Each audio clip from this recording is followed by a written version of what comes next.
officers from the Hampshire Constabulary in southeast England responded to a home in Havant to investigate a possible homicide on the morning of July the 17th of 2022. They were met at the front door by 27-year-old Shay Groves, who was wearing a pink dressing gown and smoking a cigarette. In body cam footage later released to the public, Groves apologized for her barking dogs before being informed that she was under arrest on suspicion of murder. The woman's friend, Vicky Bateup, had reportedly called the police following an alarming video chat that took place earlier that morning. Bateup testified that Groves had called her and was giggling away as she pointed the camera at the lifeless body of her on-again, off-again boyfriend, Frankie Fitzgerald, aged 25. She told her friend, "I've done him," at which point Bateup phoned the police. Responding law enforcement immediately noted the pungent smell of bleach in the bedroom. As it turned out, the woman had viciously stabbed Fitzgerald, a father of two, 17 times in the chest as he slept. The eruption of violence reportedly stemmed from the fact that Groves was jealous of her boyfriend's correspondence with another girl, whom she believed to be 13 years old. However, as it would later emerge, the individual Fitzgerald had communicated with was actually 17 years old, and he'd already blocked her number prior to the deadly attack. While searching the home, investigators found several framed pictures of real-life serial killers on Groves' wall, including Ted Bundy, Jeffrey Dahmer, and Myra Hindley. They also came upon a collection of books about violent criminals, most notably the notorious British prisoner Charles Bronson. Groves was described as being obsessed with horror films and true crime documentaries and even had her own history of violence. Bateup claimed that she'd once attacked a former roommate with nail clippers during an argument. Groves denied murder, claiming she'd acted in self-defense. But in February of 2023, she was found guilty of the crime and sentenced to life in prison with a minimum term of 23 years. Number 5. Bryan Kohberger. 4 students from the University of Idaho were murdered in their off-campus apartment during the early morning hours of November the 13th of 2022. The victims were identified as Madison Mogan, Kaylee Goncalves, and Zana Knodel, who lived at the house, as well as the latter's boyfriend, Ethan Chaffin.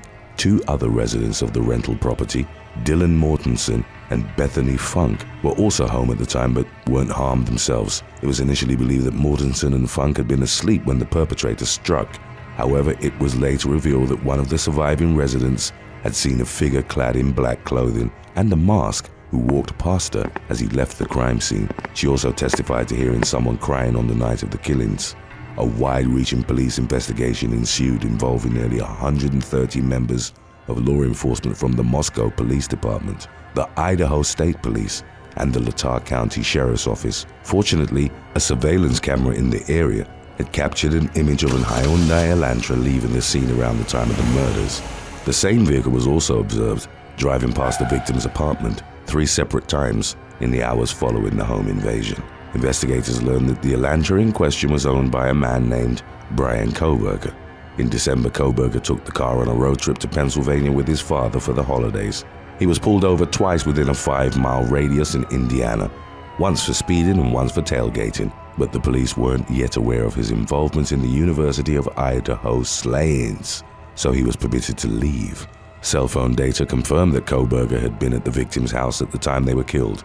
The suspect was further linked to the murders by way of a leather knife sheath left at the crime scene, which contained traces of his DNA. The 28-year-old was finally arrested in Pennsylvania on December the 30th, then returned to Idaho a few days later to face the charges against him.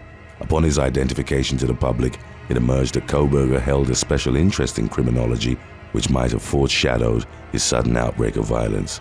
Earlier that year, he reportedly earned a master's degree in criminal justice from DeSales University in Pennsylvania. At the time of the murders, Kohberger was a doctoral student in criminology at Washington State University, having completed his first semester only 9 days prior to his arrest. It was reported that he'd been confronted by faculty members about his increasingly concerning behavior and conduct less than 2 weeks before he committed the quadruple homicide. A preliminary probable cause hearing in connection with the case was scheduled for June of 2023. Number 4. Gemma Victoria Lilly. At a young age, Gemma Victoria Lilly, originally from the town of Stamford in Lincolnshire, England, developed a deep fascination with serial killers. Diagnosed with dyslexia and autism at the age of 6, the girl's parents separated following domestic abuse by her mother, after which she and her sibling lived with their father. Around this time, Lilly started watching films about serial killers, which inspired her to dress up as them and collect butcher knives for fun. In her teen years, she penned a novel about a serial killer named SOS, in reference to David Berkowitz, better known as the son of Sam. The book was later published online under the pen name Sin Demon. In 2012, having recently moved to Australia, Lilly married a gay man in order to obtain permanent residency. Her husband died 2 years later, after which she grew particularly close to one of his old friends, Trudy Lennon. The latter frequently engaged in erotic practices as a so-called submissive. In May of 2016, she and Lilly forged a dominant submissive relationship and moved in together in Western Australia. The following month, the pair found themselves under police scrutiny in connection with the murder of Aaron Payich, an 18-year-old with autism spectrum disorder. CCTV had captured Lilly and Lennon driving out of the parking lot at Rockingham Centre with Payich inside their vehicle. A camera outside the women's home also recorded them entering the residence with the young man in tow. On the night of June the 20th, about a week after Payich had last been seen, officers went to the home to look for him. They eventually found his body buried in a 12-inch deep grave in the backyard. An autopsy concluded that he had been stabbed in the neck and chest, which had severed a jugular vein and punctured both his liver and lungs. There were also marks on his neck consistent with strangulation, as well as defensive wounds on his hands. Lilly and Lennon pleaded not guilty to murder charges at Stirling Gardens Magistrates Court. In October of the following year, their trial began at the Supreme Court of Western Australia. The criminal proceedings revealed that Lilly had sought someone to kill in order to take murder off her bucket list by the age of 25. One of her co-workers reportedly told police that she had admitted to killing Payich just days after his disappearance. Lilly and Lennon were confronted with online conversations in which they expressed readiness to commit murder, as well as lists of torture methods and items used for torture found in their house, but claimed that it was all part of the writing process for the books they were authoring. Nevertheless, in November of 2017, they were both found guilty of murder and sentenced to life in prison, with the possibility of parole after 28 years. Number 3. Casey Scott. A man from Lincolnshire, England, hired an escort for $187 an hour. On the night of July the 20th of 2016, Casey Scott subsequently brought the woman identified as 28-year-old Lenuta Heidemak back to his flat in Skegness. During the course of their session, however, Scott pulled out a knife and brutally stabbed Heidemak, whom he also strangled before she finally succumbed to his attack. The 29-year-old man then took a picture of the victim's degraded body as a morbid trophy, having crudely scrawled the name Jack across her abdomen in reference to the notorious British serial killer Jack the Ripper, whom he revered. Scott left Heidemak's body in his apartment and fled, remaining on the run for 3 days before being tracked down by police. Heidemak, a mother of 2, lived with her partner, Octavian Celestine, in Boston, about 20 miles from Scott's place. On the night of the incident, Celestine had contacted the authorities after not hearing from Heidemak for some time. Officers searched Scott's residence, where they found a used condom, a blood-stained knife, and Heidemak's lifeless body. She was naked, lying on her back and partially covered by a duvet. Investigators determined that Scott had researched and studied Jack the Ripper extensively prior to committing the murder. The man ultimately admitted to the crime, and during a sentencing hearing at Lincoln Crown Court, was jailed for life with a minimum term of 19 years. Number 2. Cody Ackland. On the evening of November the 20th of 2021, 24-year-old Cody Ackland from the English port city of Plymouth accosted a teenage girl at a bus stop, hitting her over the head with a claw hammer. The man proceeded to kidnap 18-year-old Bobby Ann McLeod, whom he subjected to a prolonged assault in the woods, causing catastrophic injuries to her head and face. After she was dead, Ackland drove to Bobbasand Beach, roughly 30 miles away, where he dumped her body. In the hours that followed, he went to a pub lock-in with friends and held a rehearsal with his rock band, Rakuda. Ackland went about his normal routine for a few days after the killing. Then, on the 23rd of November, he left his valet job at around midday and walked to the Charles Cross police station to confess to the murder. Investigators subsequently found over 3,000 graphic images on Ackland's phone, which depicted disturbing scenes of post-mortem examinations, dismembered bodies, and even murders. The young man reportedly held an unhealthy obsession with serial killers that went beyond morbid fascination and manifested in a desire to imitate the sadistic murderers he idolized. In court, prosecutors tried to portray the similarities between Ackland's method of slaying McLeod and the modus operandi employed by Ted Bundy during his murder spree in the 70s. Both Ackland and Bundy approached their victims, who were strangers to them in public places, before taking them to a secluded spot to kill them. In prison, Ackland was examined by psychiatrists, who found no mental illness that would allow him to plead diminished responsibility. He remained largely impassive while being tried in Plymouth Crown Court the following May. Judge Robert Linford labeled him a highly dangerous person who may never see freedom again. In the end, Ackland was given a life sentence and wouldn't be eligible for early release until he spent at least 31 years behind bars. Before we move on to number 1, and while we're on the topic of fans, be sure to stay tuned afterwards if you want to see our previous release about bodyguards gone wrong. Number 1. Hampshire schoolgirl. An English schoolgirl arranged to meet her best friend at a quiet corner of their Hampshire school grounds on April the 25th of 2016. She'd promised her friend a gift, but when they met up at the corner, she pulled out a kitchen knife and started stabbing the other girl. The victim managed to escape with only a minor injury to her chest. She'd been asked to close her eyes while receiving the present, but opened them just in time to see the girl lunging towards her with a knife. The friend jumped back instantly, preventing the blade from penetrating deep into her skin. Upon being taken into police custody, the unidentified girl admitted wanting to hurt her friend, but denied seeking to kill her. In spite of her claims, investigators learned that she'd previously researched fatal stab wounds to the heart on the internet. She was also fixated on serial killers, namely Ted Bundy, about whom she'd once made a school project. The girl was also accused of plotting to kill her mother and brother, and allegedly wrote a journal entry that included plans for a school shooting. The crime-obsessed girl was said to have been inspired by the Columbine shooting and other mass killings. She was ultimately found guilty of attempted murder and sentenced to 10 years in detention. Number 7. Christopher Coleman. In 2011, professional bodyguard Christopher Coleman was brought to trial for murdering his wife and 2 sons. The 34-year-old worked as the head of security for high-profile televangelist Joyce Meyer. He and his family resided in a quaint suburban neighborhood near the city of Waterloo, Illinois. Their idyllic lives were shattered when Coleman's wife Sherry and 2 children, Garrett and Gavin, were found dead inside their home. Months prior, Coleman had received threats against him and his family via an unknown email address. Local police subsequently began regularly patrolling the Coleman's residence and the surrounding area to ensure their safety. Coleman had gone to the gym at around 6 a.m. on the morning of May the 5th of 2009. After finishing his workout, he called home, ostensibly to check in on his family.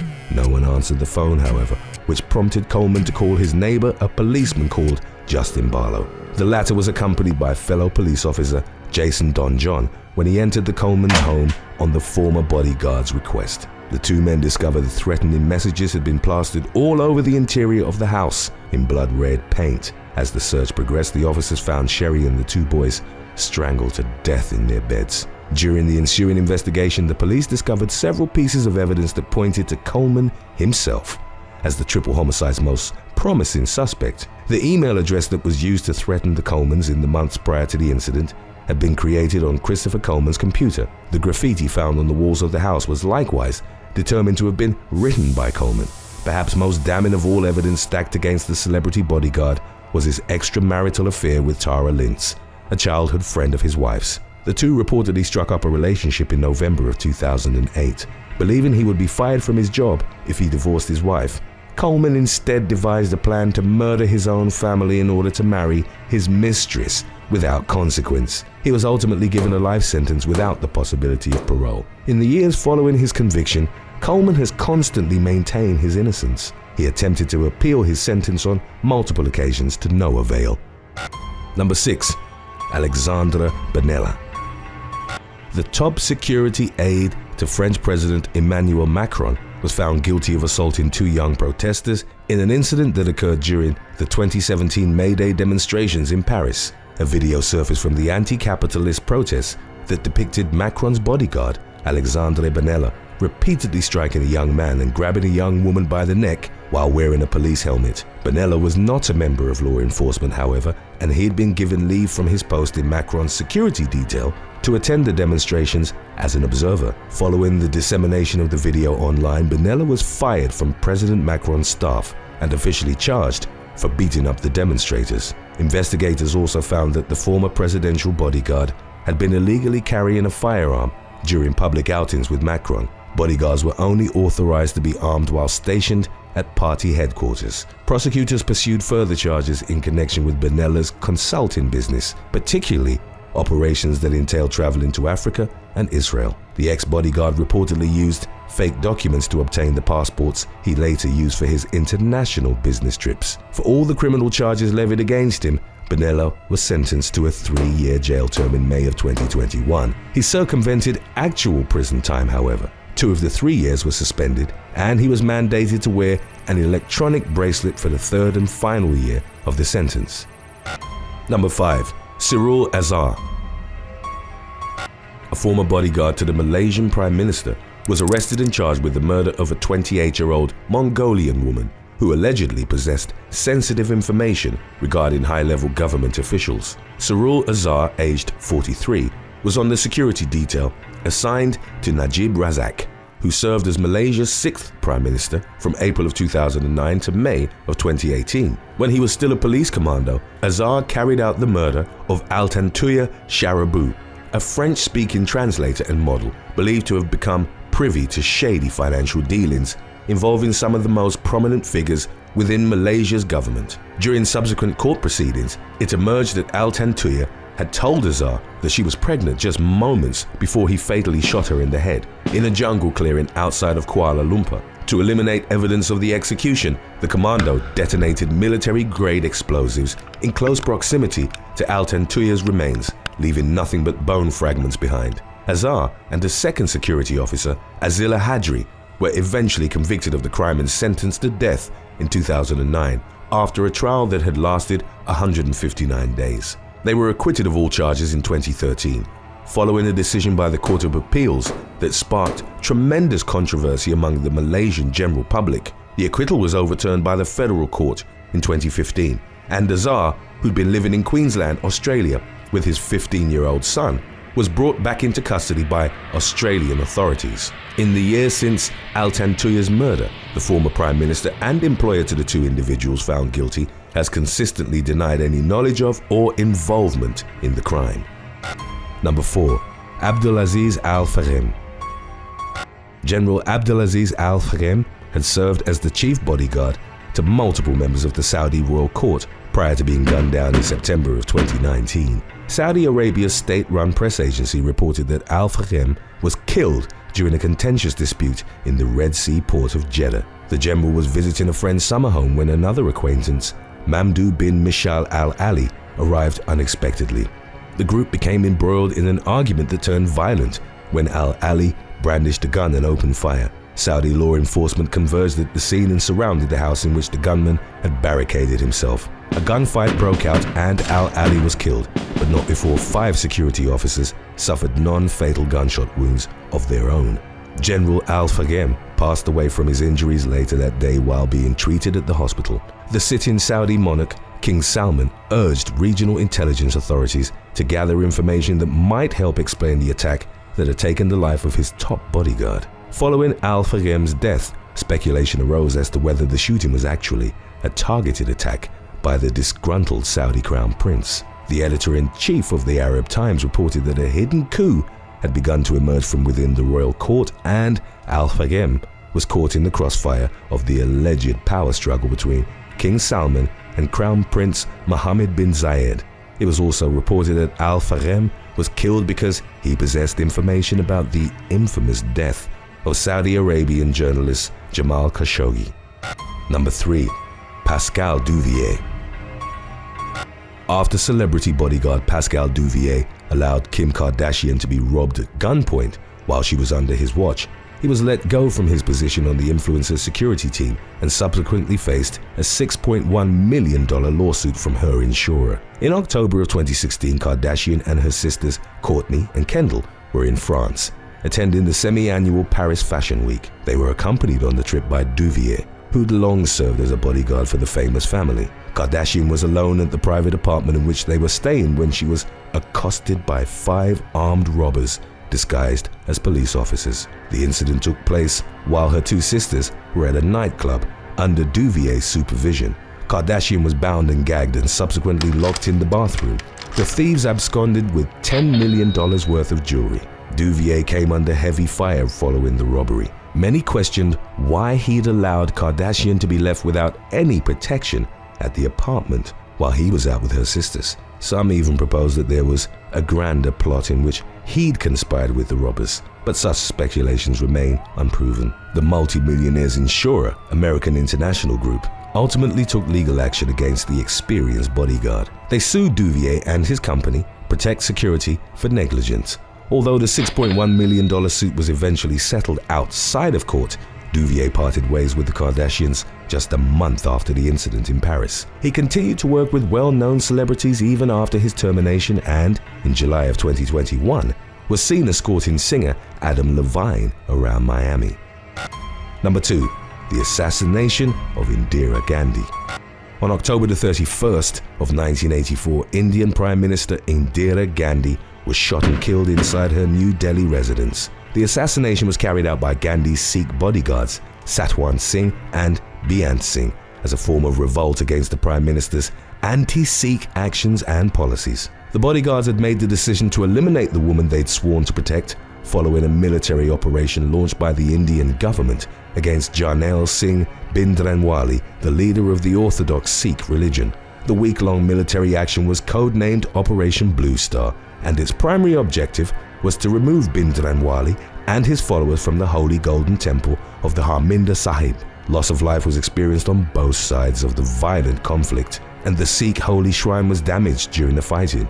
Gandhi and the rest of her government received widespread backlash as a result of Operation Blue Star. The Intelligence Bureau removed the Sikhs that were assigned to serve as Gandhi's personal bodyguards for fear of a potential assassination attempt. In an effort to improve her anti-Sikh image, however, the Prime Minister reinstated her Sikh bodyguards, including the 2 men who would eventually execute her. On the morning of her death, Gandhi was scheduled to be interviewed by British actor Peter Ustinov for a documentary, but as she walked through the grounds of the Prime Minister's estate, she was fatally shot by Satwan Singh and Beyant Singh as they stood watch at a wicket gate.